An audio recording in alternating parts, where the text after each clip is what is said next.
10 citations de Ho Chi Minh. 1. Dans l'apprentissage, il faut prendre l'auto-apprentissage comme base.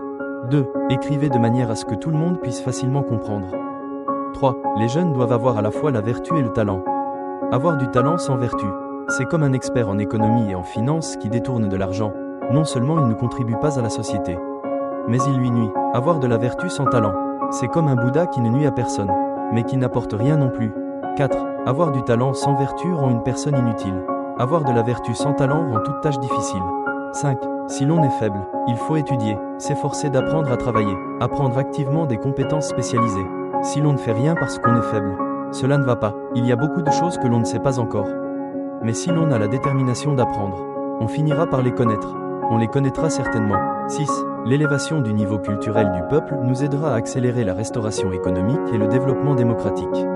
Élever le niveau culturel du peuple est également une tâche nécessaire pour construire notre pays en une nation pacifique, unifiée, indépendante, démocratique et prospère. 7. Si l'on n'étudie pas la culture, si l'on n'a pas de niveau culturel, on ne peut pas apprendre la technique. Et si l'on ne peut pas apprendre la technique, on ne pourra pas suivre les besoins économiques du pays. Mais il faut aussi prêter attention à l'étude politique. Car si l'on n'étudie que la culture et la technique sans politique, c'est comme avancer les yeux fermés. 8. Envers soi-même, il faut être diligent, ne pas être paresseux, car celui qui est paresseux ne peut rien accomplir. Il faut être économe, ne pas être extravagant, car l'extravagance mène à la cupidité, surtout en ce qui concerne l'argent public. Il faut être très clair. 9. Les personnes dans les bureaux ont tous plus ou moins de pouvoir.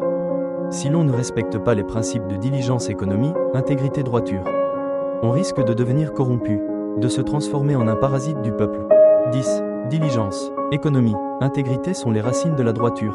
Comme un arbre a besoin de racines, il a aussi besoin de branches, de feuilles, de fleurs et de fruits pour être complet. Une personne doit être diligente, économe, intègre, mais elle doit aussi être droite pour être complète.